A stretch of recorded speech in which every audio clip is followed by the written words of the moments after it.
start, y'all. From coast to coast, from shore to shining shore. You in front of the speakers, Jimmy in front of that microphone. Like the Lord intended. Turn it up, turn it up, turn it up. Hey, feel that floorboard shake. Faith meets fire when Jimmy Lakey's away. Truth on his tongue, little smoke in the air.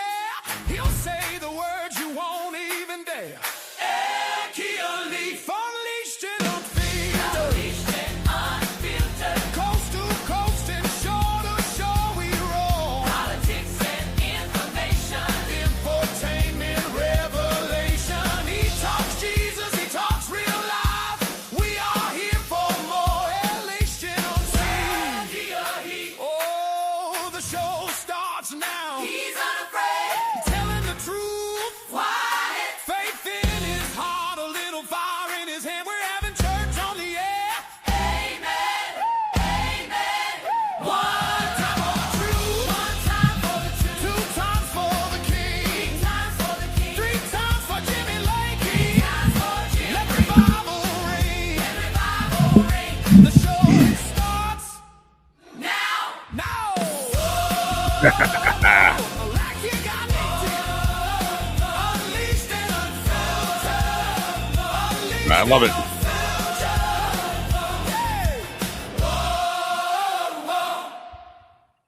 Ladies and gentlemen, that's the choir, the Jimmy Lakey Mass Choir singing, and always appreciate the hard work of Brother Leroy in putting a good jingle together, right?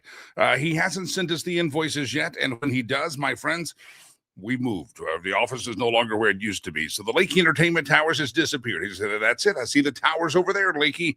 I'm like, that's not the mailing address, Brother Leroy. You got to figure that one out on your own. Anyway, good morning, everybody. Hump Day, halfway till Friday. Year of our Lord, Wednesday, hump day, halfway to Friday. Year of our Lord, January the 28th, year of our Lord, 2026. I kept wanting to say year of our Lord. It's the day of the Lord. Hey, it's the day the Lord has made. Rejoice, my friends. Here we are together, one with another. I appreciate you being here. All right, lots of things to talk about in the news. Got some fun things. Anybody remember where you were at 40 years ago today? A lot of you were watching American Tragedy and the Space Shuttle Challenger. We'll talk about that. Today's the 40th anniversary of that. This also is a big week. We'll talk some fun things about the television shows, the Dukes of Hazzard, Laverne and Shirley. They're all having anniversaries this week as well. And there's a date that we would like to commemorate for my beloved Dallas Cowboys. We'll do that today as well. So those are fun topics we shall get to. And don't forget, whatever platform you're watching the program on, if you're on the Rumble, make a comment. It shows up right here into the studio. We can, if they're worth mentioning, well, our producer Chad puts those up on the screen. We hope that all that can see them across all the platforms. If you're on the Facebook, many Facebook feeds, the Red Wave America page, the Media Equalizer page, and of course my Jimmy Lakey fan page is up there. You can comment in those places. If you're on the X, it's under my name. And by the way, if you're on X right now, go ahead and share us out. You can share the feed you're watching and let everybody else know. And if you're out in Rumble, invite your friends as well. We can have another Rumble raid. And the more the merrier here today, the more the merrier. Love to have all of you into the conversation. All right, there's some breaking news out of Minnesota. And it's not really breaking news. It's the same song, different verse. But evidently, Tom Homan has gone to Minneapolis, and the previous leader, who was a part of the Border Patrol, he's headed back to the border to do what he does. I saw President Trump said, Bovino is a kind of an out there kind of guy, and he's good. Maybe he, so Bovino has been sent back to the border where he's originating from, a no-nonsense guy, and Homan goes to Minneapolis, and Homan met with, I guess, the mayor, Mayor Greasy. He met with the Greasy man, and he also then met with Timmy Waltz, and supposedly there was some kind of an agreement that they should support law enforcement and law and order, and the city can't sustain this nonsense, so they got to knock this crap off, okay? Knock this nonsense off. Well, evidently the Mayor Greasy has already kind of reneged on his comments, and he says, we will not enforce federal law. We will not allow immigration law to trump our local policy. And so President Trump went to Truth Social this morning because Timmy Waltz is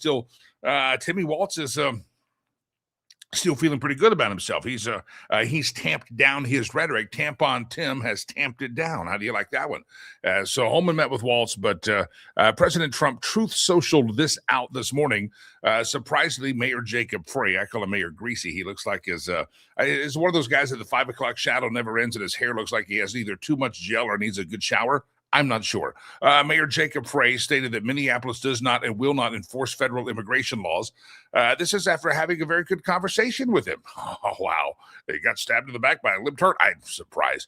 Could somebody in his inner sanctum please explain that this is a statement is a very serious violation of the law and that he is playing with fire? Donald Trump to Mayor Greasy. So we'll see how that ends up. I think Timmy Waltz might have gotten his heart a little bit right.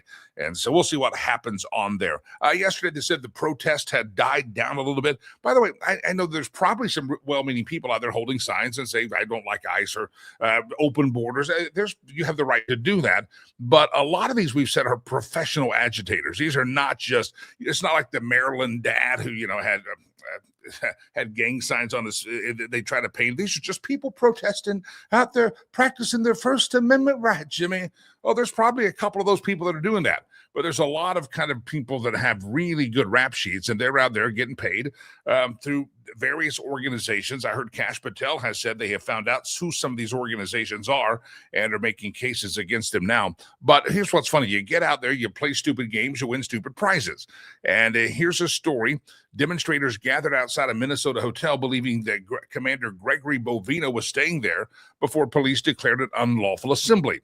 Several of the agitators arrested outside the Minnesota hotel where they believe Border Patrol Commander Greg Bovino was staying have criminal records, and one arrestee openly embracing a disrupt, disturb, and resist slogan on Instagram. These agitators were outside the Spring Hill Suites by Marriott in Maple Grove, Minnesota, Monday night, where they thought Bovino was staying. Arrests were made after authorities said the demonstration was no longer considered peaceful, declared it an unlawful assembly. Mayor Grove police officers said they were responding to reports of a protest at the hotel, adding that it escalated when agitators allegedly began damaging property and throwing objects at officers. Several people were arrested after they allegedly did not leave once the unlawful assembly was there. Why are they going to leave? They're getting paid by the hour by their puppet masters. Again, a lot of you get, these are American citizens just out there protesting. No, they're not really doing that. You don't stand in front of someone's hotel or a hotel and get violent just because you're exercising your First Amendment right. That's, you hold a sign and you express, you go to the city council or go to the hall and you call Timmy Waltz. You can protest, but violence is not necessarily what, that's not what the average citizen does. The average citizen who has an opinion just exercises their opinion and may vigorously debate and things, but the paid protesters were something else. Here's the quote. The Maple Grove Police Department respects and upholds the First Amendment rights for peaceful assembly and expressing your views. True. I agree. Our priority remains the safety and security of all residents. At that point, they said when they started breaking community, the activity was no longer considered peaceful. Individuals participating in crime acts are not protected under the First Amendment and were subject to arrest. And the 13 people that were arrested after protesting, many of them have rap sheets. One has a charge of first-degree aggravated robbery after police prosecutor said he had beat up a pregnant woman while she was another individual trying to steal a car. There's another. I've got the whole rap sheet.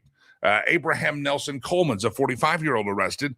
Previously, he had been convicted of the following crimes: damage to property, felony theft. You have Jalen Marie Rodriguez. She was arrested on charges of rioting. She's a University of Minnesota law student, and they go through all the rap sheets. A lot of these folks had some rap school rap sheets, and a lot of them had obviously made protesting and rioting part of their at least college side gig. So anyway, there's probably some very nice people out there holding up, but the very nice people exercising their First Amendment right are not the ones that are blocking traffic. They're not the ones throwing rocks. They're not the ones that are out there throwing frozen water bottles. Again, exercising your First Amendment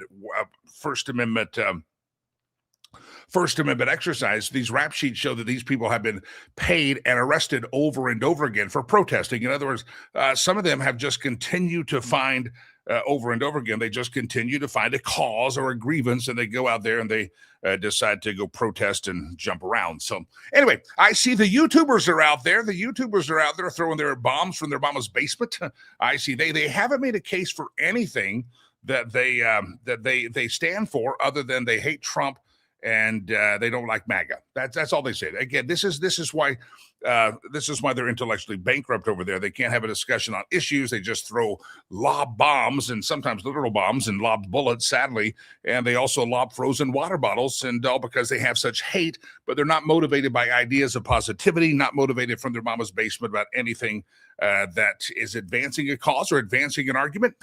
They just don't make a case. They make a case of why they hate Trump, why they hate MAGA, but please tell us exactly what it is you stand for. If it's for open borders, make a great case for open borders. We'd love to hear that if you're capable of doing that. And please spell the words correctly. That seems to be a problem with some of these folks. All right, we'll continue to watch that. But the mayor has gone rogue there in Minnesota, and evidently they had some kind of a nice, peaceful agreement. Timmy Waltz felt good. Everybody felt good, and then the mayor goes, "Oh, we're not going to do this federal law." Well, sorry, Arizona learned that under Barack Obama. Under Barack Obama, the mayor of, was it Jan Brewer was the mayor of Arizona at the time? She decided she was going to enforce federal immigration law, and they said, no, only the federal government. You've got to do what the federal government says on immigration law. You can't go make your own up. Here's the policy. They set the immigration policy in the federal law, and Arizona learned the hard way that they can't just go make up their rules, even if it's more strict or more loose. You got to obey the federal law. So that's been decided in court long ago. Here's another interesting thing that, again, any death is tragic. We regret the death of anybody, whether you're, it doesn't matter, whether you're unborn, whether it happens on a drive-by shooting, whatever happens, whether it happens in a law enforcement situation, it's all tragic. But it is interesting to learn a little bit more about Mr. Pretty, Alex Pretty, tragedy there. But he also had previous confrontations. It's like these others. These were not just innocent people out there going, I'm really passionate about this topic, I'm going to go to the street.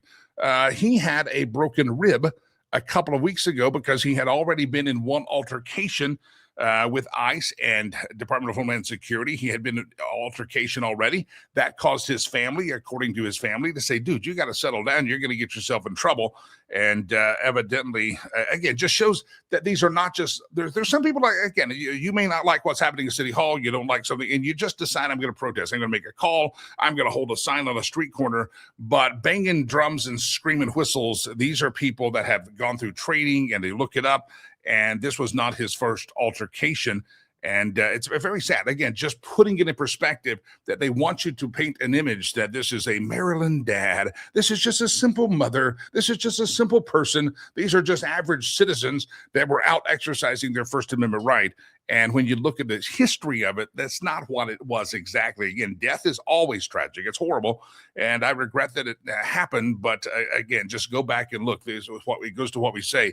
These are people that are professional agitators. I heard one reporter say that she noticed that some of the, she covered some events in D.C. before, and she noticed some of the faces of the street rioters and protesters from D.C. were actually in Minnesota. So a lot of these folks make a living at it, and that's how they're not at work. That's how they have quit their jobs or don't have jobs.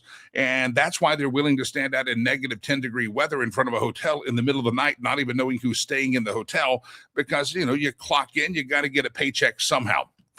We'll find out who is funding all this. But again, protest, First Amendment, all for it. Love it, love it, love it. But it doesn't, this is going to be, these are paid agitators for the most part. Not all of them, but for the most part, the ones doing some of this crazy stuff, they're, you know, yeah, they're on the payroll somewhere. All right, let's do some, this strange story here. And I hope this guy gets put away for a long time. Again, violence is never the answer. I know that's different than the American left believes. They you just watch what they say. They do believe violence is an answer. It's never the answer, and good discourse is the answer.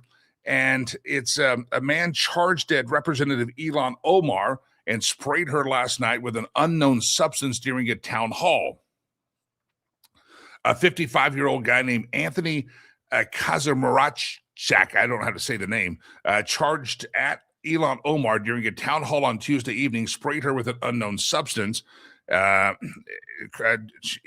she had said Christine Nome must resign or face impeachment. She got applause at her town hall. A few seconds later, this guy, Kazimir Rajek, rushed to the stage, sprayed her with a liquid. He shouted something as he was tackled and apprehended.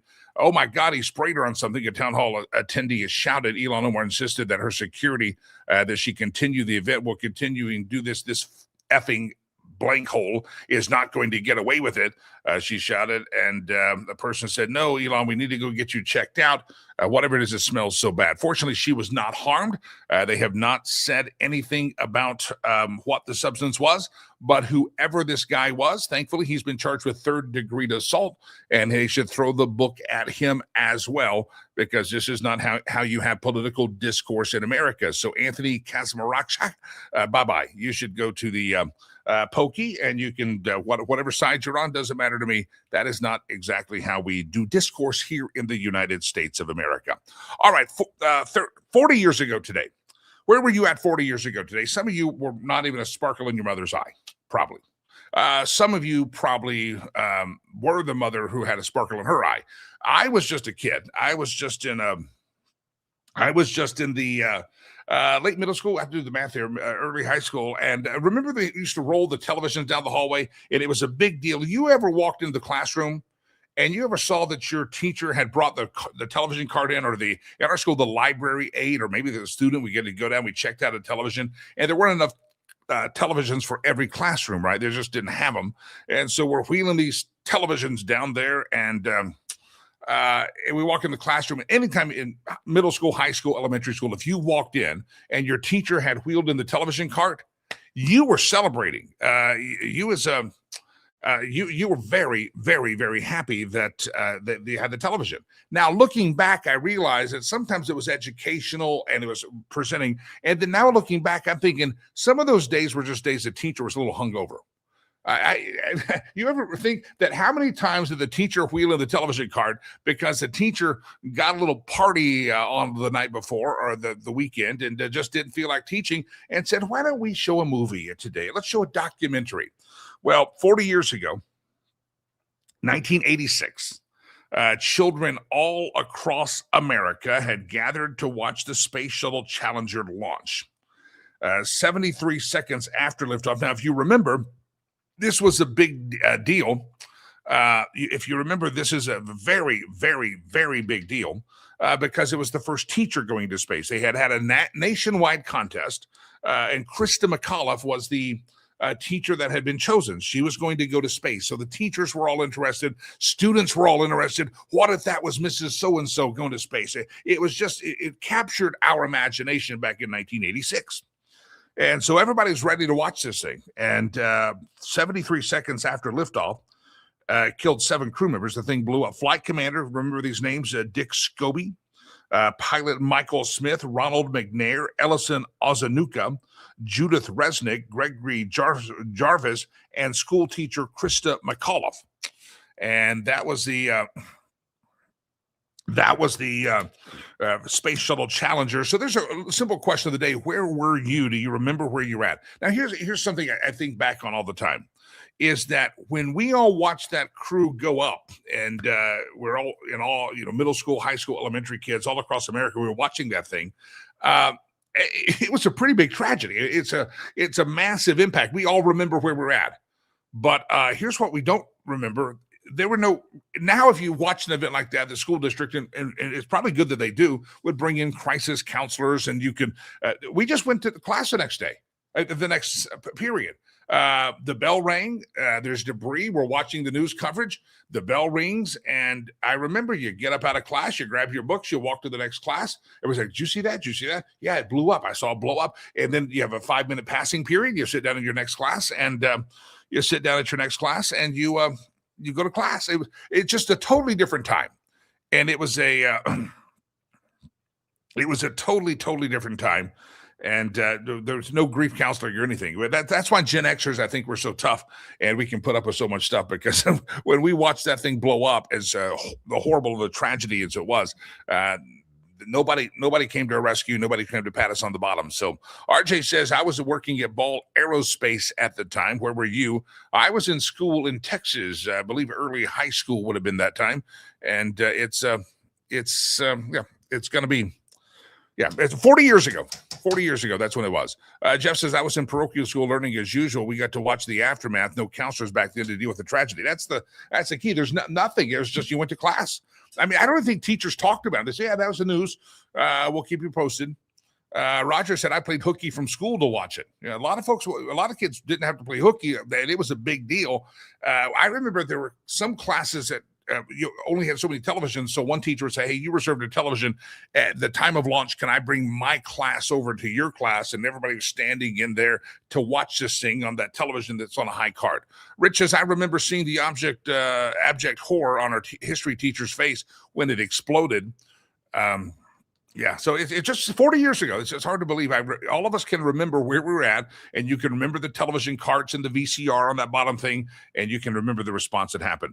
47 years ago, this is a fun little topic before we get to some more serious topics. 47 years ago this week, there was a television show that debuted as a pilot, and it also impacted our lives, and it was called The Dukes of Hazzard. Anybody remember that 47 years ago this week, the Dukes of Hazzard made a debut?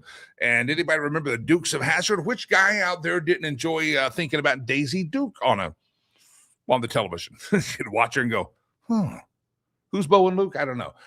All the characters there: Roscoe P. Coltrane, Crazy Cooter, Crazy Cooter, the tow truck driver, Bo and Luke, Boss Hogg, Uncle Jesse, all of those characters. Remember that's 47 years ago. So if you remember watching the Dukes of Hazzard, it was only on 3 or 4 seasons, but it was a very good show. And I said this yesterday at the end of the show, when you talk about these shows, there's one thing that you have to recognize. You know it was a good show when you were a child. If you wanted to go when you're on the playground or in the neighborhood, you play those characters. Like you'd ride your bikes around pretending you were in the General Lee. We'd ride our bikes around pretending we were Ponch and John on ships. I remember in early elementary school, we all wanted to play Star Wars and who's going to be Luke Skywalker and who's going to be Darth Vader. Well, Dukes of Hazzard was one of those shows that we just kind of dreamt of getting in a car and driving around the hilly countryside. And that's good. Somebody on the YouTube says John Schneider was a hottie. Yeah, all the girls like the John Schneider. And then producer Chad and I talked about this. What is it about those shows in that era that you had one brunette or dark-haired guy and one blonde? It's Ponch and John, Bo and Luke Duke. That was the thing. John Schneider. All the girls saw that. And I remember I talked to my dad. My mom said no, but my dad agreed as long as it was put it behind the door so your mother doesn't see it when she walks down the hall. I had a poster of Daisy Duke in the room. Remember the iconic Daisy Duke poster? She's holding daisies and she's wearing Daisy Dukes, of course. And I had the poster. My dad agreed. My mother was horrified by it. And my dad said, it's good. Roger said the Dukes of Hazzard was training film for my pizza delivery skills.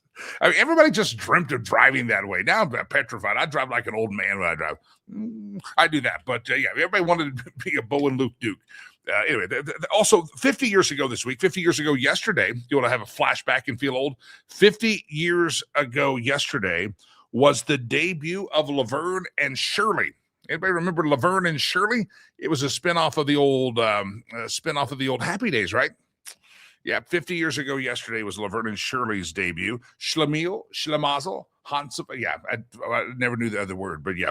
Laverne and Shirley, that was that 50 years ago. All right, while we're commemorating dates, we'll get back to the news. So 47 years ago, the Dukes of Hazzard. 50 years ago was Laverne and Shirley.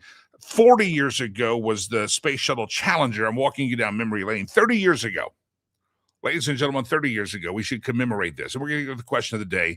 What was your favorite show in the 70s and 80s? What was the big show?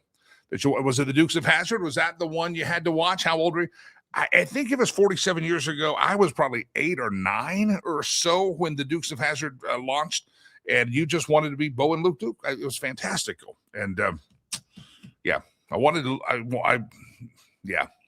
I wanted all the girls to say I'm a hottie too, like John Schneider and Tom Wopat. They got all the compliments. Somebody says on the YouTube, A-Team. You remember the A-Team? Producer Chad wanted a question, and I said, I can't even participate. He wanted a question about the General Lee and what television cars were your favorite cars. And he mentioned the A-Team van. Somebody else on YouTube says Charlie's Angels and Wonder Woman. I liked Wonder Woman. Was it Linda Carter? Yeah, she was. She was. I don't take this the wrong way. The F here means flirt with. She was like the original MILF. If the mom I'd like to flirt with. That's she wasn't like a young. In my eyes as a kid, she wasn't like a young hottie. You're like, oh, she's Daisy. It was like she was just mom or somebody, and she was just great. Yeah. All right. So somebody said Black Sheep Squadron. I've heard of that. All right. So give us your favorite show in the 70s or 80s. Chips would be one. Again, the ones I remember, Laverne and Shirley. Of course, Happy Days. I remember Happy Days was the original must-watch television. You had to get your homework done to watch the Happy Days. So talk about your memories on the television show, and I'd love to hear from you. Some of these shows I've never heard of. Maxwell Smart. I've heard of Maxwell Smart, Sunbeam Tiger, but I've heard Maxwell Smart. All right, here we go. What do we have here? Oh, anybody remember Don Lemon? We have it. 30 years ago. I didn't do this one. 1996. The Dallas Cowboys beat the Pittsburgh Steelers 27-17 to win Super Bowl 30. Let's just commemorate this date, 30 years. It's been 30 years since the Dallas Cowboys fans have had any thrill up our leg when it comes to football. And 30 years ago, the Dallas Cowboys beat the Pittsburgh Steelers 27-17. All you Steelers fans, bite me. Yeah, you deserved what you got that year. You got beat down by Troy Aikman and the Cowboys. How about them Cowboys? And since then, you haven't got to beat down from the Cowboys since. But I can go back 30 years, and I can talk trash. 30 years back when I had metabolism and hair. That was a good time. It was the Cowboys' 5th Super Bowl win. Dallas cornerback Larry Brown intercepted 2 passes in the second half to be voted the game's MVP. That stands for Most Valuable Player, in case you didn't know that. So 30 years ago, we commemorate that as well. All right, what's your favorite TV show of the 70s and the 80s? Love to hear from you. Coming up on the program, we're going to have Dr. Carol Lieberman in just a few moments. Dr. Carol Lieberman is going to join us, and she's going to get into she's America's psychiatrist, and she's going to get into the psychiatry of these people that are out there. Not just, again, exercise your First Amendment all you want to, but a lot of these people have gone beyond that, and we'll talk about some of that with Dr. Carol Lieberman, America's psychiatrist, here in just a second. RJ says MASH was the big show of the 70s, 80s. Space, 1999. Battlestar Galactica, Buck Rogers. Starsky and Hutch, the car. I remember Starsky and Hutch, and I kind of remember the car, but I was a little young to probably get that one. I remember Battlestar. I didn't do the space ones. I did, I had friends that were Trekkies, and their parents were Trekkies. They watched the Star Trek all the time. And by the time I ever paid attention, it was the Star Trek The Next Generation. I found that one to be quite interesting, but I was just too young to really appreciate a lot of that stuff. I was too young to appreciate the original Star Trek, I think. I was just a wee tyke, but some people liked it. I did enjoy The Next Generation. Don't give me trivia. I couldn't do that. So Carl on the YouTube says he liked Dragnet. I've watched the reruns of it. It's reruns, but true shows from the 70s and 80s, and that's kind of that Gen X era. All you Gen Xers, this is your time to get in there. Let us know what you think. Dukes of Hazzard was one of those big deals. All in the Family, that was one. It used to be prime time. I don't remember it being prime time. I remember it came on usually in the weeknights, I think right after the local news, and my dad would always want to sit and watch it before he went to bed. And it was summer or something. Sometimes I'd watch it. And I didn't always get it. I thought it was fun as a kid that he called it the turlet. I thought that was good. And you'd hear flush all the time. That's how young I was when my dad was watching the reruns of that. Sanford and Son. Thank you, Coda, for saying that. Sanford and Son's one of those shows that I enjoyed as well in reruns. After school, I could come home, and there was I had local channels, and the Jeffersons and Sanford and Son would play, and that was always really fun. All right, Dallas Cowboys 30 years ago. Appreciate you. Thank you very much. 30 years ago. How about them Cowboys? 30 years. You got to, hey, take it where you can. You got to do that. A Little House on the Prairie. Walton's parents had control of the TV, though. Yeah, you didn't make your own rules of the television. Knight Rider, Dallas. Oh, remember Dallas, the television, the soap opera? Oh, I forgot about Dallas. What was it? Knots Landing? Was that another one? There were all these spinoffs. Everybody had the nighttime soap operas. Do we do soap operas anymore? It's just reality television. All right, I'm going to go back to Don Lemon. Everybody keep comments. We'll keep those comments popping on the screen. Your favorite 70s and 80s Gen X TV shows that ended up being kind of iconic in your memory, and you kind of go, wow, I remember that. You remember when you sat down with your buddies, watched the Dukes of Hazzard? I do. I rode down the street with whoever's house we were at. We had to stop and watch the Dukes of Hazzard. It was a big, big deal. Anybody remember Don Lemon? He was being investigated for some storming the church. Now, a lot of people that stormed that church back in Minneapolis, the Southern Baptist Church, they were arrested and charged on the FACE Act and the KKK Act. But the judge that had the Don Lemon case said, no, Don didn't do anything wrong. He's just a journalist. But if you look at his staff was bringing donuts and coffee, and he was doing commentary, not reporting. He was in bed. I mean, there was everything that said, no, journalists don't do. That's not what journalists do. Well, it turns out, as we learn more, why did Don Lemon get the old walk at this phase, and yet other people got arrested for doing exactly what Don Lemon. Don Lemon's hiding behind I'm just a reporter. I'm just here to observe. But you could tell by his context, his words, and everything, he wasn't there, and other people got hauled off to the pokey. Turns out the judge that oversaw the case, Minnesota's chief federal judge, is Patrick J. Schlitz, a George W. Bush appointee, and he's now threatening to hold acting ICE director Todd Lyons in contempt over a court of detainee. Anyway, there's some serious allegations whether this guy should even be touching the case, because it turns out that this Judge Schlitz is a donor and volunteer for a pro-illegal alien immigrant law center. So there's stuff coming out. You're like, how did Don Lemon get the judge that lets him skate when all the just other people protesting, interrupting, and they get charged with FACE Act and KKK violations? Why is Don Lemon special? Well, he says it's because he's a journalist. Well, the judge has now accused ICE of repeatedly violating court orders, and he's also volunteers and a donor to an immigrant law firm, law center that they give advice to illegal aliens on how to beat deportation. So possible conflict of interest there. And I hopefully that will be appealed, because again, why does Don Lemon get to skate when other people get arrested and charged, and he pretends as if he's I'm just the innocent reporter.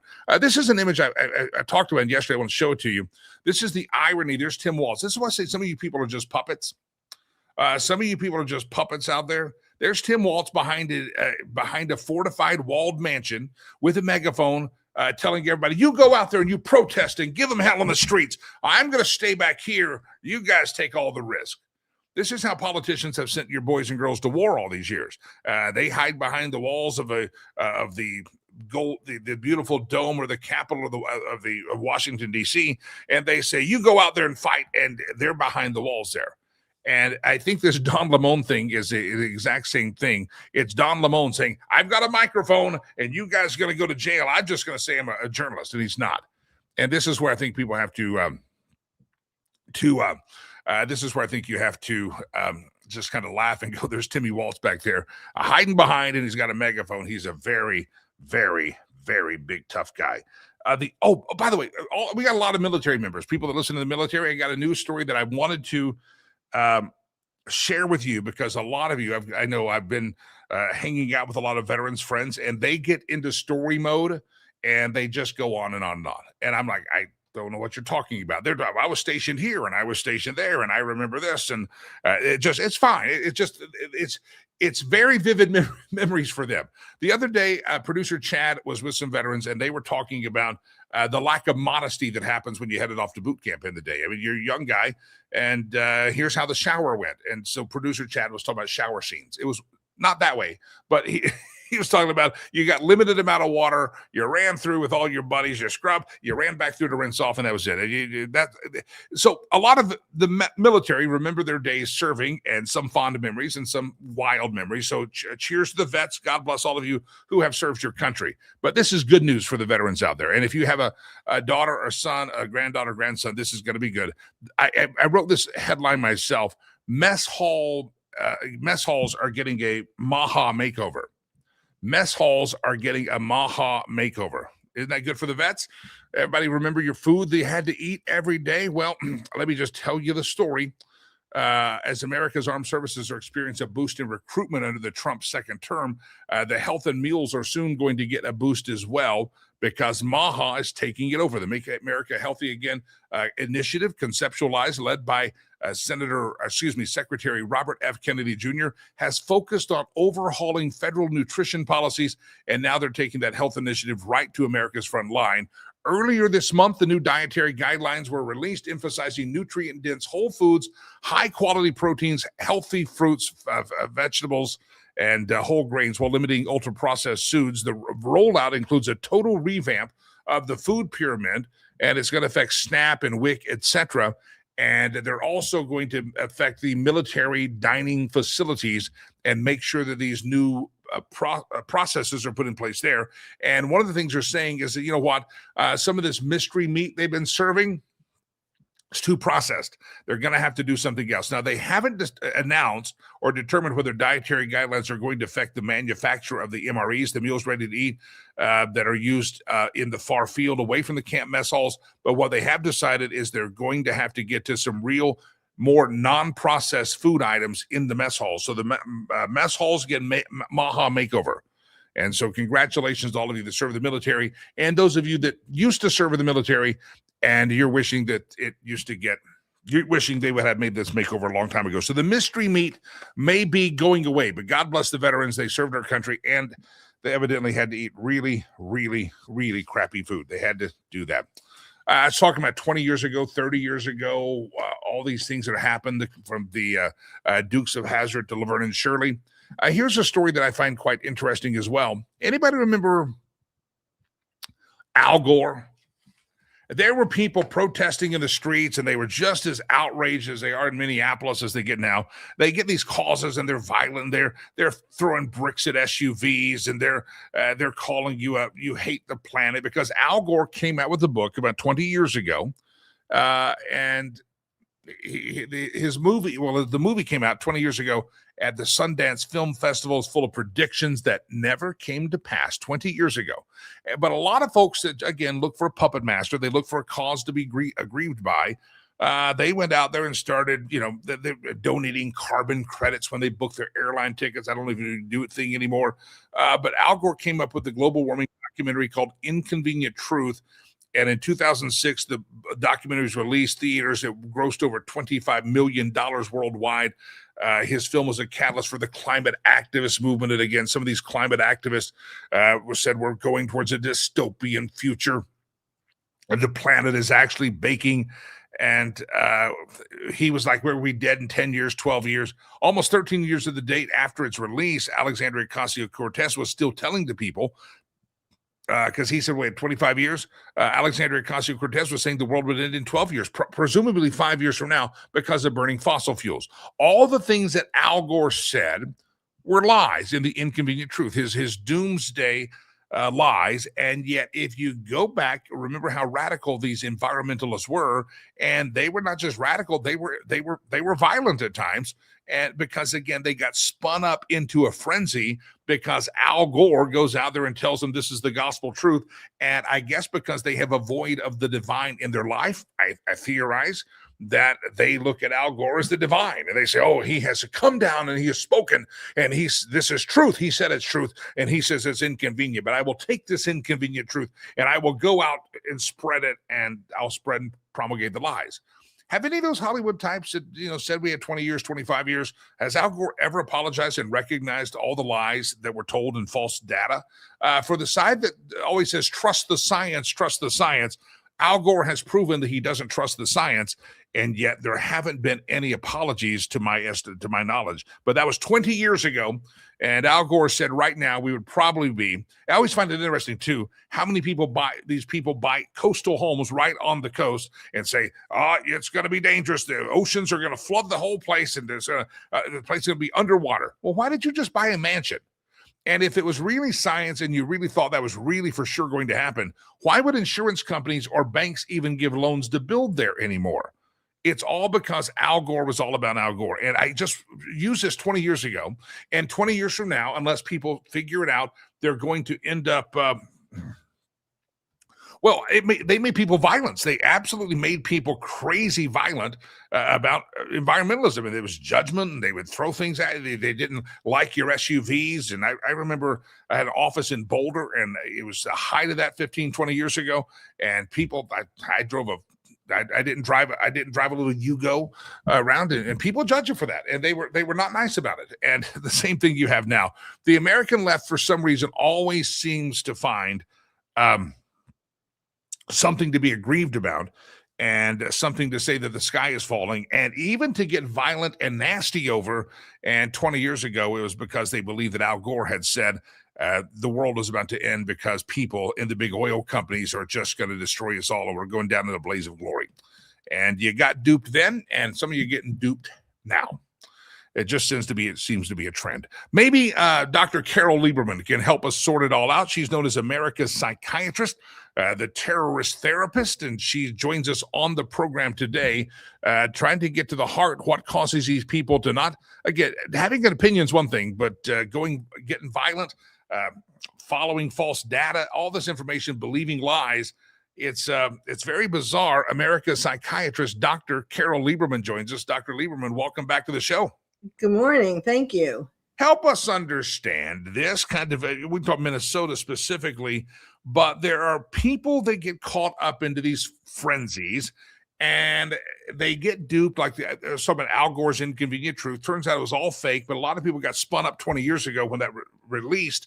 And Al Gore never comes back and apologizes. People are still holding on to that lie. And then somebody else comes and gives them another lie, and they're violent, and this is their cause. What is it causes us to glom on to, I guess, false teachers, snake oil, false doctrine? What is in the heart of man that causes us to believe this kind of stuff sometimes? Well, it is, for one thing, what you said a little earlier. It's a combination of things, but what you said, devoid of religion, that's one of the problems.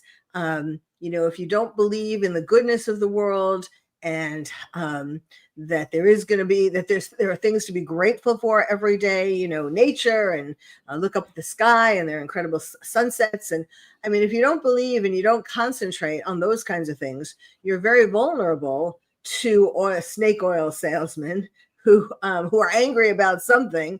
And the promise is that if you follow them, and you get angry about it too and try to destroy it, that somehow that's going to make your life better. And of course, that's ridiculous, but it keeps happening. There are a bunch of things that go into it. Of course, one of the things, if we look at what's happening in Minnesota, one of the things that it has gone into it is, and not just Minnesota, but is all of the schools, the education, what is being taught in schools today, and schools for even far back enough to have affected the people who are currently in the protests today, the violent protests, because it's from kindergarten to college.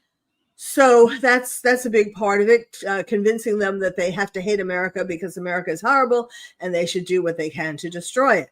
It's like whack-a-mole, one day it's ice, the next day it was climate change. The next day it was, I actually just saw something this morning. There were violent protesters at a meeting in Los Angeles. Of course, our governor, Newsom, is not any better than Tim Walz. And so there was a meeting of police, it was like a community meeting, and there were people who came there and they were very violent and just calling them pigs and being, physical and wearing masks so you couldn't identify them. This is really, it's getting to a boiling point. It's not just in Minnesota. This is happening all over. It's kind of like George Floyd all over again, in a slightly different version. But basically, it's people who are angry about their own life, who feel cheated, who feel unhappy, who feel confused. And then, of course, another big part of it is Trump derangement syndrome, because they see ICE as an extension of Trump. And so, they hate Trump. And so we're going to hate ICE and we're going to destroy ICE because that's what Trump puts in our city here. And there are so many other things as well. There's, of course, the Soros. Some of the people are being paid by Soros and other, organizations that want to see the destruction of America. Some of them, it's interesting. If you look at Renee Good and Alex Pretty, they're different yet they're similar. But it's interesting to think that someone who could be a nurse, Alex, could be a nurse in a VA hospital. Someone like you would think a good person and an intelligent person to have gotten to that point, how he could be swept up in this, as an example, is just tells you just how dangerous this whole mob rule is. Yeah, Dr. Lieberman, Dr. Carol Lieberman, if you're one of the thousands of earballs that listen later today, the podcast, that's Dr. Carol Lieberman, America's psychiatrist. Dr. Lieberman, there was a story, I forgot which state, it was, I want to say, some state in the Northeast, that a nurse got fired because she was on her TikTok or Twitter account giving tips on, hey, if you have to treat an ICE member, here's what you do. Saline, talking about injecting him with paralytic drugs. I mean, these are professionals. It's not, you used to think it's just these uneducated people living in their mama's basement, and they're just, these are some smart people that have been sucked up into this hatred. Yes. There have been people, I don't know what state they're in, but there are people who have been saying to go on dating apps and, find ICE agents and get them to send you compromising photos. There was a sit-in in a Target in Minneapolis because the Target was allowing ICE to use their bathroom. I mean, these are, if you can, and then there was also on TikTok, there were people saying that you should prepare to die. That this cause, being against ICE, stopping ICE, is so important. You will be such an American hero if you prepare get your affairs in order. That was what it was. Get your affairs in order and prepare to die, because this is a cause that you should be willing to die for.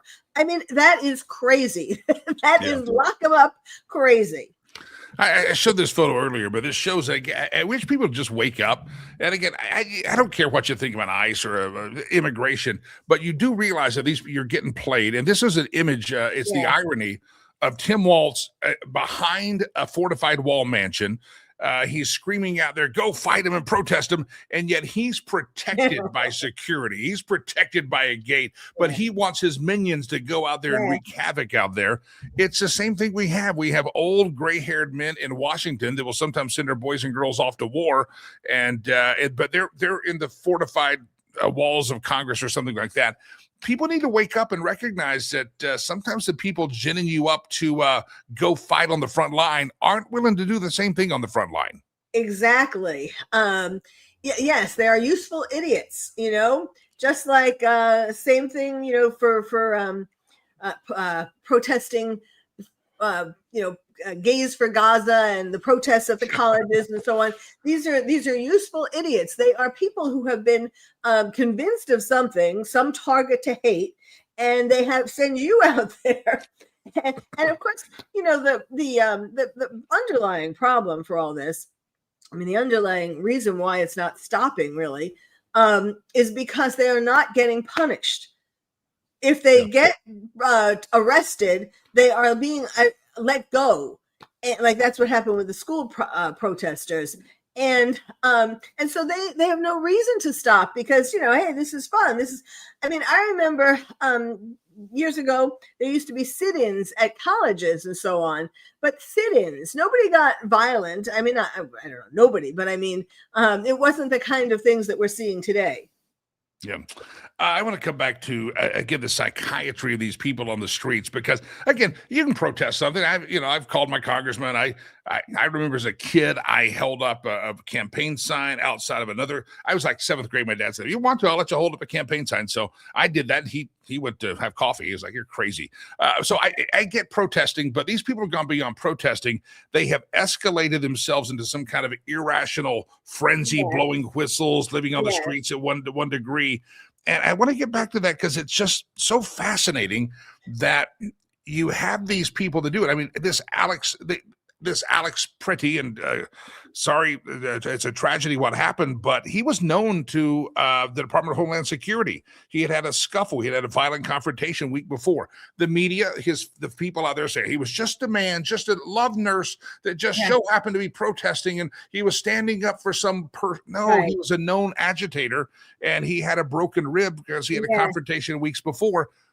It's just unbelievable how we're not willing to believe the truth about who these people are. And it's also unbelievable how these people that went to school or educated, they end up in this place to where their mind just snaps and I'll break my ribs. It's horrible. Yes, it's mass hysteria. And, he, when he broke his rib previously in a protest in Minneapolis, he told somebody that he was afraid he was going to die in that scuffle. And yet he went out again. I mean, it's being convinced in groups, part of it is a group think, being convinced that this is the right thing to do, that you are the only one who can protect America, protect American values, that if you don't do this, America, we have to save America. That is the what they're being told, of course. And then when we have people like Renee Good and Alex Pretty, and they have their pictures up, they get mass media attention, and they get their pictures up on banners and so on. That encourages other people to do the same because they want that attention too for being a real American. It's also fascinating to me watching it. Dr. Carol Lieberman is my guest. We'll give you her books and her website and all the information you need about the great work she does. She's known as America's Psychiatrist, giving us a breakdown. It's also interesting that you have this image of Tim Walz riling up the troops and telling them to go out there and battle. And then you find out that, no, he actually had a pretty good call with President Trump yesterday. And President Trump said how surprising he is. And evidently Tom Homan had a good meeting with the mayor of Minneapolis. And everybody says it's good, and then their bases get all agitated, and then the mayor of Minneapolis says, we're not going to do immigration law. It's almost like they do this for the public, but behind the scenes they're like, hello, Mr. President, we need to dial this back. They're being played. We're being played here. Well, I would like to think that Trump has an ace up his sleeve or a Trump card. It was the same thing when Mamdani went to see him at the White House. And Trump was really friendly with him. And it was like, like everyone was, what? Why are you being so friendly to him? He's a terrorist and he's a communist. And Trump is a smart man, and he's doing things. He has a purpose for what he's doing. And, and I have to think that he has a purpose here too. I mean, yes, I think he would like to tamp it down for a little bit until he can reorganize ICE. But I don't think he's not saying he's going to leave Minneapolis. Yeah. So I think we just have to have patience. I have total faith in Trump. Yeah. Dr. Carol Lieberman, we'll talk about your website here. I got one more quick question. What does it tell you? There's other blue cities. There's Boston, there's San Francisco, there's Los Angeles, there's blue states, red states, and ICE is operating in all of them. ICE is carrying out these types of immigration enforcement acts every day all across America. Is there something to be learned from Minnesota? Why is Minnesota the boiling point, the snapping point, when this same type of activity is happening everywhere in America today? Well, I can speak for Los Angeles. Newsom is the worst governor in the world, or one of the worst. There might have been others who were bad too, but he is the worst that California ever had. And he's driving us into the ground. Why is Minneapolis the worst? Well, for one thing, they have Somali pirates. Yeah, that's true. And who have done these ripoff schemes, stealing millions and billions of dollars. And people, that the fact that is being unearthed, has been revealed, and that the feds are coming in to look into that more carefully. I mean, they are extra angry about that. So they're kind of taking that out on ICE, like, leave us alone. We want to keep, making money here. Yeah. Dr. Lieberman, you're America's Psychiatrist. You also have a couple of websites and podcasts out there. If folks want to learn more about you, follow you, listen to your podcast, where do they go? Well, they can go to Dr. Carol's Couch for my Dr. Carol's. They can go to Voice America for Dr. Carol's Couch. That's one podcast. And then also Terrorist Therapist show. That is a podcast that's on Real. Well, it's all over wherever podcasts are. Actually, all of them are, wherever podcasts are found. But the Dr. Carol's Couch, I talk about all kinds of topics. And of course, the Terrorist Therapist show, I mainly am not only trying to help people with terrorism, but mainly warning them about the terrorists who are already in our streets. Yeah. Dr. Carol Lieberman, always a pleasure to have you here. I do appreciate you hopping on this morning. Thank you very much. Dr. Carol Lieberman, give that website one more time. Sure. Terroristtherapist.com. Dr. Carol Lieberman, thank you very much. America's psychiatrist. Thousands of earballs hear this show throughout the day. Watch it, see it, hear it, and we appreciate all of you who do so. I always like to kind of poke the bear a little bit, if I may, and I'm going to poke the bear. For all of you that I see comments coming in, ICE says this, ICE says that, and nobody's ever justified why it is that you weren't outraged when Barry Hussein Obama used ICE to deport far more people than similar raids at times, but you didn't have protest or agitator because I guess your Lord and Savior, Barry Obama, was doing it. Anybody remember this? And I looked it up to see the fact check on it, that Barack Obama was so outraged by illegal aliens living in Minnesota. Let's say that again. Barack Obama was so outraged by illegals living in Minnesota that they were doing raids. ICE was very active in Minnesota. And he also decided, another way, rather than storming some of these restaurants, the IRS came in and did I-9 audits and basically targeted Chipotle restaurants.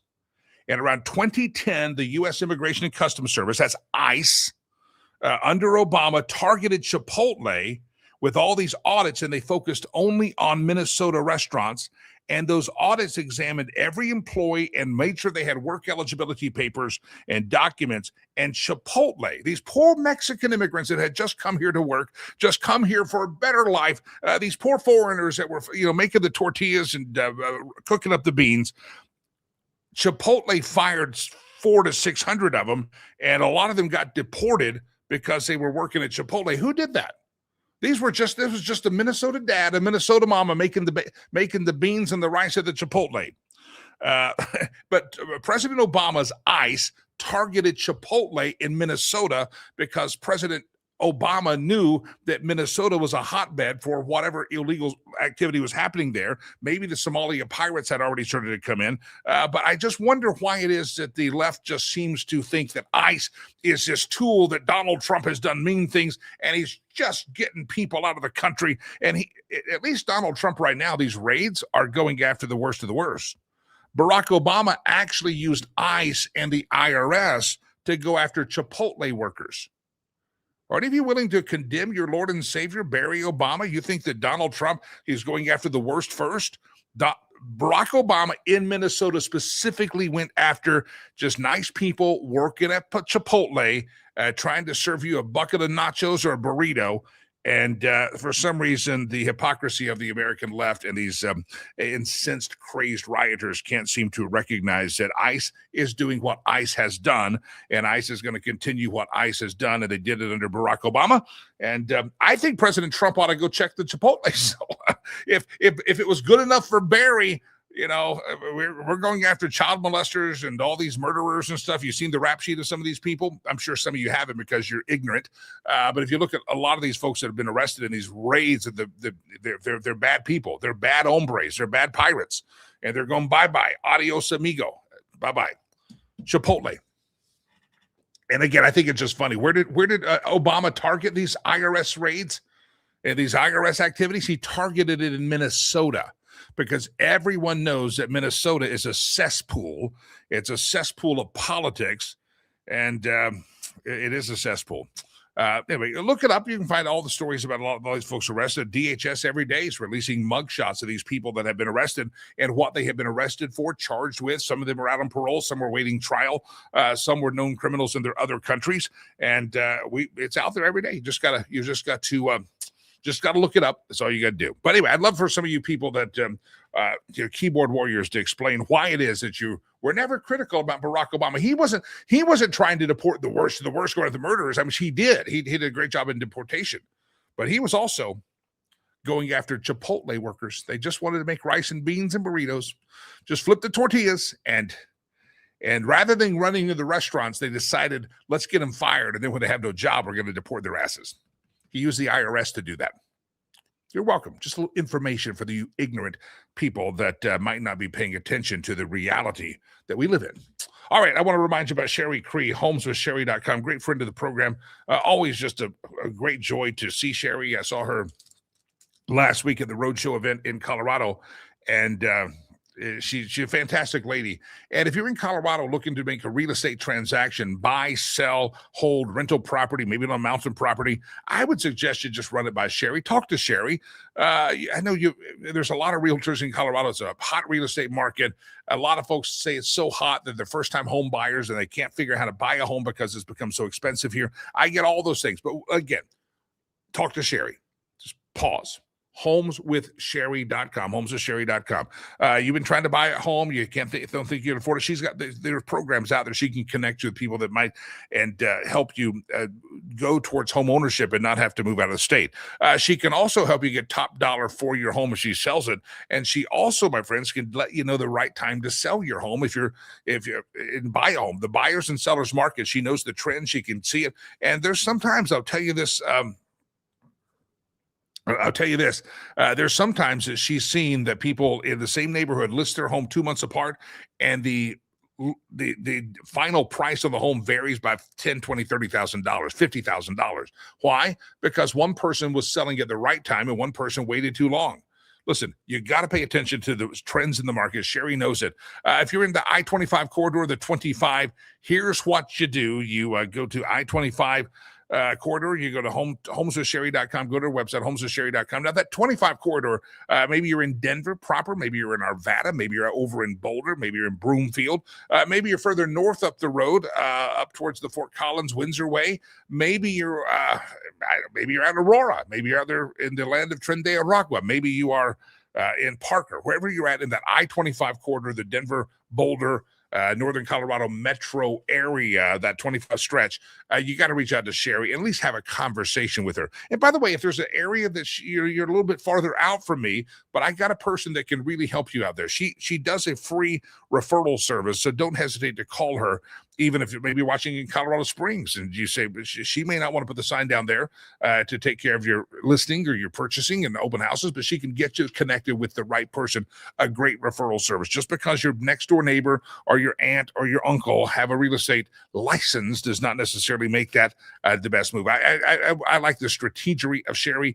Homeswithsherry.com, the right time, the right price, get it all. Homeswithsherry.com. Reach out to her, and we'll talk to her later in the week. Homeswithsherry.com. All right, it's time for the stolen memes section of the show. And this is our cheap prop we use on the show because we're a cheap show. Thank you very much. And I want to come back to that question today. A lot of you are still sounding off on that.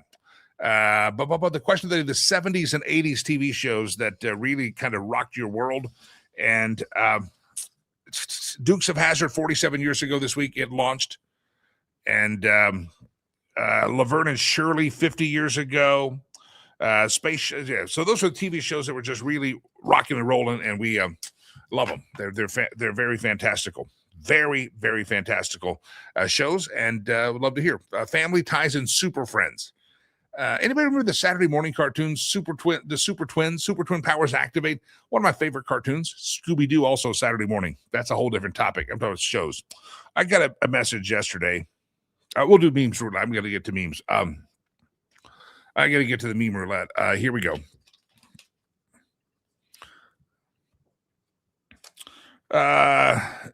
It's from a lady named Eileen. Eileen's a fantastic lady. For years, she has sponsored many, many children in our program in Rwanda. She's sponsored many kids. 4 kids. She's seen kids go to trade schools. She just sponsors them. And Eileen, I've talked to her one time. I think she was a listener on my old radio show. And she lives in Wyoming. And she has always sponsored kids. And I believe she almost works like a retirement job because she wants to sponsor her kids. And so she sent me a note yesterday. We sent out an email yesterday. If you're on the email list, you got it. And it was talking about our feeding program. And we said no food at home and no meals without you. That's what those were some of our kids eating in our school. And I will leave that up to the graphic. You can see those are some of the precious faces that we feed every day, 2 meals a day. Here's what Eileen said. Just think of this. She said, Jimmy, keep me in your prayers. I had to walk off my job. It was a toxic work environment. I've never done a walkout. I always give 2 weeks notice or 30 days, 2 weeks to 30 days notice of my intention. But anyway, I walked off my job and I opened my email and LOL. I saw 8 opportunities to give my final paycheck to. I wanted to turn a toxic paycheck into a good use. George and I, that's her husband, and I raised 8 children who might have complained there's nothing to eat after I go to the grocery store, but they never went hungry. You offered 8 needs for food for the kids in your email. So I know God was okay with my choice to walk off the job. Toxic work indeed. So from our heart and the heart of our children, now adults, in honor of our children, you listed 8 food items that we could buy. I want to buy some of those items for Kimberly, Eric, Christopher, Daniel, Jason, Kathleen, Mary Ellen, and Kaylin. And it worked out perfectly. And she says, my final paycheck, that the total to do what you asked to do was $344. And I had enough of my final paycheck to even cover the processing fees. She was in a toxic work environment. She walked off the job. They gave her pay. She got her final paycheck. And she said, this is just toxic money. This is a toxic place. And guess what she did? She donated it yesterday to help feed some kids. Listen, I don't know what you can do today. Maybe I'm not asking you to give your whole paycheck, but if you do, God bless you. We love you. But feeding kids is a marvelous and glorious thing. And what you need to do is go on the website, and I can go through the list if you want me to very quickly. I'm going to tell you what you can do, and then we're going to go to the meme roulette. I've told you this $30 feeds one child 2 meals a day for a month. Did you know we can buy a giant bag, a big bag of rice, 100 pounds or so, for about $43? We buy bags of beans. We feed so many kids. We buy bags of beans, 220-pound bags. They're about $130. $60 covers about 220 pounds of what they call Irish potatoes. I don't know the difference, but they're not russets. They're Irish. $9 buys 30 eggs. Every classroom goes through 30 eggs a day. Because that's maybe 2 eggs a day, because we're trying to get protein in their system. Protein is lacking in their diet. $9 feeds a kid eggs for a classroom. $15 gives fruit for a class for 1 day. $17 provides vegetables for a class. $40 buys a big bag of flour. So there's all these dollar amounts we put out yesterday, and I did, and she just totaled it up, and she says, it's my final paycheck right there. And God bless you, Eileen. I appreciate you doing your lovely. She still sponsors 4 or 5 kids too. She's 4 or 5 kids every month. She sponsors them. I don't know what you can do, but again, $15, you're buying fruit for 1 class for a day. $17, you're buying the vegetables for that class. It's just 1 day. Now we're feeding we make thousands of meals a month. And if you can help us, those are the happy faces. Those are kids sitting in our Legacy Christian Academy. And if you can, if you don't feel led to do so, don't do it. But if you can, I'd appreciate you doing that. That would be very, very special if you do. And I always say, if this cause is not your cause, then find a cause that is your cause, and do good. We live in the most blessed nation out there, and take care of those that are less privileged. And maybe it's somebody in your community, your local soup kitchen. Feel free to do that as well.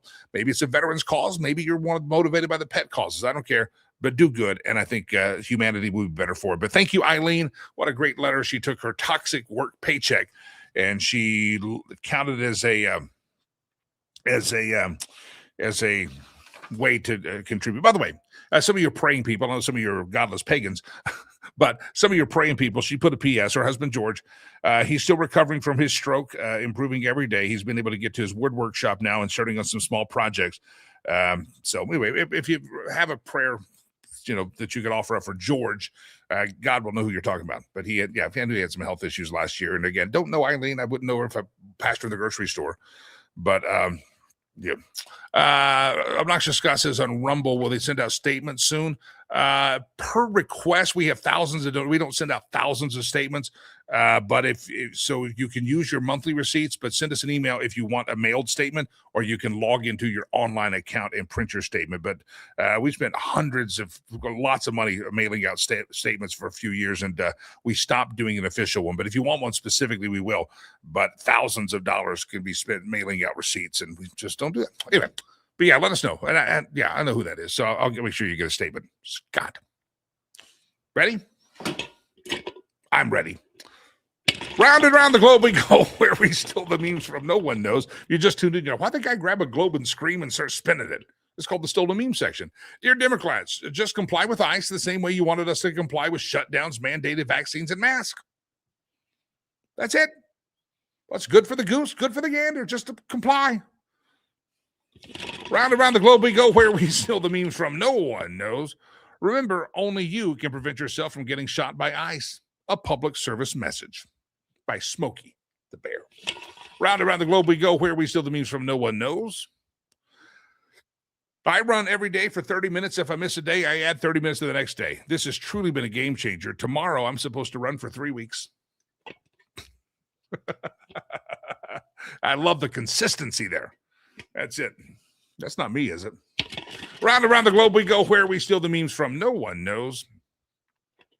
Babylon Bee, tragedy, an entire studio audience drowns in flood of Jimmy Kimmel's tears. What's up with Jimmy Kimmel? He used to be funny, kind of funny, never really funny. He cries. His eyes always look bloodshot too. I don't know if he's doing something backstage, but it always looks like he's either it's makeup or the lights or something. Round and around the globe we go, where we steal the memes from no one knows. My cup can keep beer cold for 4 hours. What kind of a-hole takes 4 hours to drink a beer? That's a great question. Keep a beer cold for 4 hours. Round around the globe we go, where we steal the memes from no one knows. Here we go. I've seen this before. This is funny. Brain cells die, skin cells die, even hair cells die. But the fat cells in my stomach must have accepted Jesus Christ as their Lord and Savior, since they seem to have eternal life. Can I get an amen? Amen. I'm asking my belly now. Do you know Jesus? I guess you do. Round and round the globe we go, where we steal the memes from no one knows. How come we have anger management but not stupidity management? You can be stupid, but I can't be angry. Your stupidity is probably why I'm angry in the first place. I need all of you to ponder this. You can be stupid, but I can't be angry. Your stupidity is probably why I'm pissed off in the first place. I'm actually a happy warrior, so I really am. Round around the globe we go. It's not home. There it is. There's the Gulf of China saying no more stealing of intellectual property. Don't get too good at it, Lakey, because the Chinese are the masters of it. All right, glad to have you here on the program. Jimmy is my name, and appreciate you being here on the program. Don't forget, riverspromise.org if you'd like to join with Eileen and help feed some kids today. We'd love to have you do that. And what you give today literally is on the ground working within 24 to 48 hours. I'm going to send some money over there real soon. So please, riverspromise.org, make that donation. We appreciate you doing it. And we went overtime. I promised producer Chad we would not go overtime, and now I went overtime because I like it. Jimmy Lakey, peace. I'm out of here.